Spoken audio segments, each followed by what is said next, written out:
Hey y'all, it's Mr. Allen back again with another video. Welcome to the channel, and any support you would show to the channel or the video today would be much appreciated. With that, let's get right into it. Today we're going to be talking about the Walking Dead television series, specifically my top 5 best moments in the Walking Dead television series, seasons 9, 10, and 11.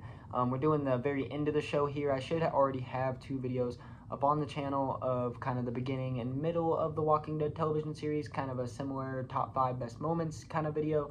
And this will kind of wrap up this little series I'm doing, and definitely feel free to let me know what kind of Walking Dead videos I should do going forward, and also let me know if I missed any moments in these seasons, because I always do, and I'm sure I will, and I definitely would like to hear maybe if there's a really good one I missed. With that, let's get right into it. Number 5, Rick leaving the show - the bridge explosion. This, in my opinion, is the best of our big exits in the later seasons. The only other valid one is probably the death of Jesus when we first meet the Whisperers, which was a pretty good death, but came at a really bad time because of all the other deaths. It felt like we needed to wait a little while or something, man. Let it chill out a little. Yeah, full-on spoiler warning for the Walking Dead television series going forward. There should be something to saying that already, but yeah, full-on spoilers.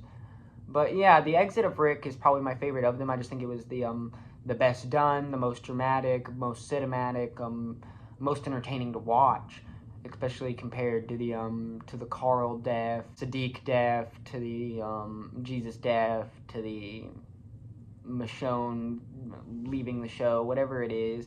I just think this is definitely the best leaving of the show, and just Aaron almost losing his life and losing his arm, and the zombies flooding the bridge, and him exploding it to save the people and whatnot.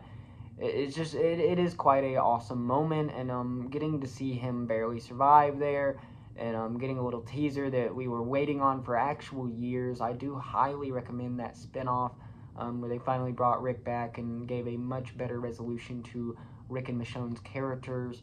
And while this, I think, was the best way they could have left Rick off, because they had to do it that way, you know, I definitely, again, did like it better than the other ones, similar to it, like the leaving of Carl and whatnot, where there was going to be no proper closure, and it felt like there was a lot of character development wasted and whatnot.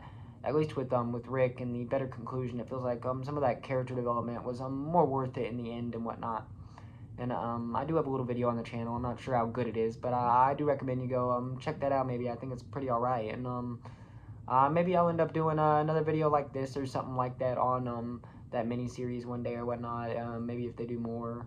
And I know there's also like the Daryl spinoff and whatnot I could talk about on the channel going forward. With that, number 4 is going to dive us right into also some of the best moments, I think, in Season 9, Season 10, if I remember correctly. When Michonne meets her best friend from before the zombie apocalypse, before the fall, she had a best friend that she was really close to, and we reunite with her here, and she's with a giant group of children, which is kind of odd. But then with the way she explains it, and after they reunite and, you know, learn to kind of be like, okay, we're cool still, and they invite her into the group and into their homes and whatnot, it kind of seems sweet, like she's been saving these kids and whatnot and trying to help them get through this obviously really bad apocalyptic situation. Turns out, no, Michonne got fooled, and so did the rest of them, and she's crazy, and she steals Judith and also some other kids and runs away, and Michonne and Daryl and them have to go after him and get him. And just seeing Michonne's reaction to being portrayed like this, seeing her and Daryl, her other friend who's actually loyal, getting hurt like this because of her actions and whatnot, and not to mention the crazy cult-like stuff this lady was talking about and making these kids do and stuff, and just the horror in Michonne's face as she was having to do those terrible things that she had to do to save her kids. And you know, it was satisfying to see that woman get got and whatnot, and definitely one of the more scarier, kind of eerier villains in the series. And you know, it's definitely like when you first meet her, you don't even expect her to end up being a bad guy or a villain of any kind. But I just think that whole thing is definitely stand out, and definitely one of the creepier, kind of more interesting parts of the later part of the show. And I think it's definitely, as far as the later part of the show, one of the stronger moments for Michonne. Number 3 kind of goes way into the end of the plot, where we meet the Reapers, and they're a group of like their leader's like a narcissist that is super into himself and thinks he's like a new world god and whatnot, and his group are all kind of following him, and they rob and kill people, and they're just not great people. They're kind of crazy. And there's a girl named Leah in their group. Leah is important because she is the previous owner of Dog. Dog is, of course, the German Shepherd-like dog that Daryl owns and has throughout the series. And we learn the origin of Dog, and we also learn that Daryl and her used to kind of have a relationship, and they were potentially lovers. We learn now that she's with the Reapers that she just wanted to be with a group of people, and he didn't really, and he wasn't sure what he wanted, and he, still isn't really. And she ends up wanting to be with this group of people. There's insinuations that she's with this other guy in the Reaper group, and even though things go real badly at first with Maggie getting her return, because she left for like a season and a half or whatever, and that really sucked, but then she came back, thankfully, for the end of the show here, and some of her new friends that she made at this group she was at, wherever she was, ended up getting killed by the Reapers, so she wasn't a huge fan of that. So even though we got to a peaceful solution of what could have been a very dangerous battle, she just goes off on them and starts killing as many of them as she can. Leah herself ends up getting away because Daryl decides to spare her, but she weasels her nose back into the plot when the Commonwealth are trying to take over the communities, the Alexandria Safe Zone, the Hilltop, etc. And they're trying to take it over, and they hire her to hunt down the group and help the Commonwealth kill them, because they're on to the Commonwealth trying to do that and whatnot, and their bad intentions and whatnot, and that they're all up to no good. And basically this comes down to a fight between Maggie and Leah, which is awesome, even though Maggie kind of loses and is about to die by Leah, and then Daryl has to make the tough call to kill her, and it's just a crazy, dramatic, kind of sad scene, and it's just definitely one of the highlights and one of the crazier parts and more action-packed parts, and better like action scenes inside of the later parts of the show for sure. Going into number two is going to be an awesome action scene as well. The final battle between the Whisperers Beta, the giant monstrous zombie mask guy, Alpha's, the crazy lady's right-hand man.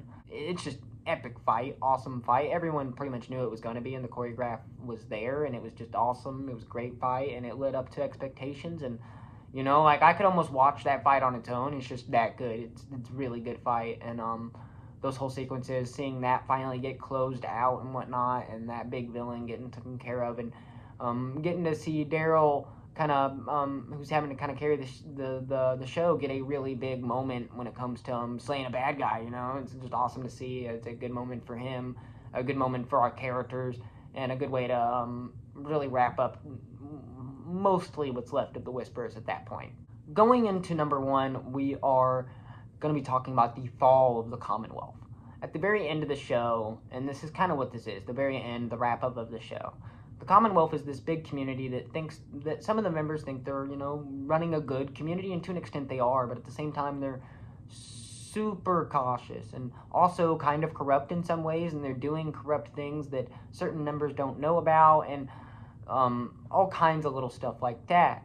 And certain members, Mr. Guy here, I totally am blanking on this bad guy's name, but he is basically the one manipulating all the stuff with the Commonwealth and making the things bad and whatnot. And the son of the leader, Pamela's son, is just not ignorant to it, and he knows about all of it, and he plays the system himself and also kind of abuses it.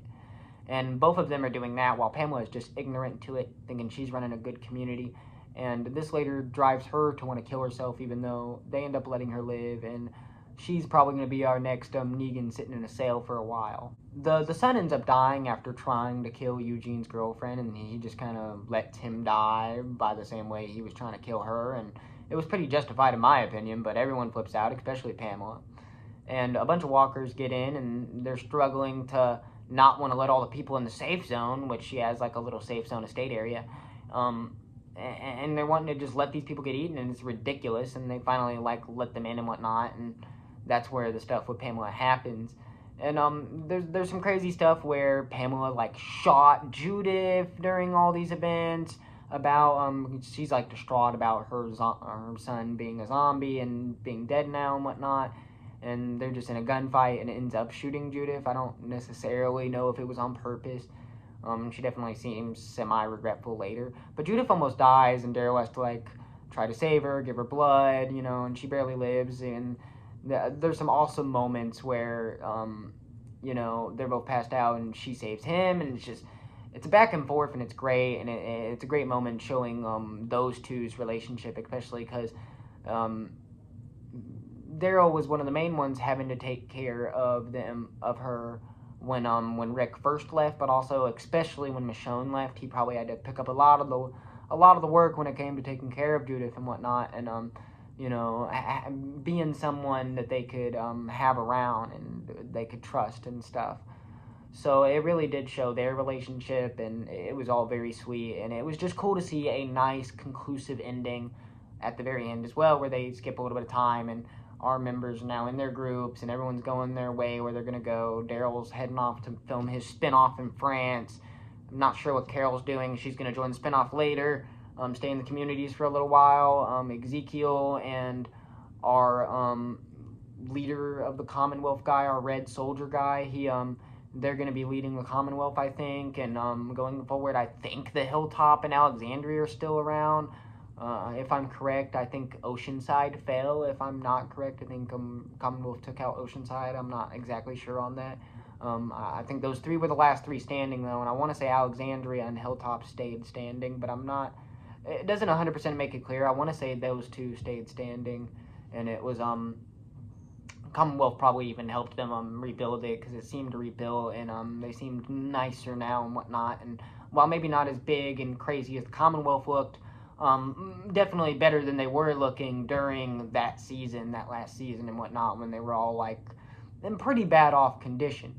And it's just nice to see a conclusive ending, and I think they did a pretty good job. If I had to give the ending a rating out of 10, I'd give the ending like an 8. I think they did the best they could with what they had, and the things they left unanswered were just things they had to leave unanswered, like the stuff with Rick, the stuff with Michonne, which of course they answered in that spinoff and whatnot. Of course, all the hints and drops of a bigger world with the CRM and whatnot would all have to be resolved later. But for the most part, they answered most of the questions that the mainline Walking Dead television series had going on at that time, and led to a pretty conclusive ending. And I think with the other series, it led to an even more conclusive ending. The question is, with the other two spinoffs and what they have going on, am I always going to feel that way, or are they going to have to wrap it up again at the very end and do a different ending of some kind, and how am I going to feel about that? But with that, those are my top 5 best moments in the last 3 seasons of the Walking Dead television series. And with that, that'll be all I got to talk about today, and that'll be the whole video, and y'all have a great day.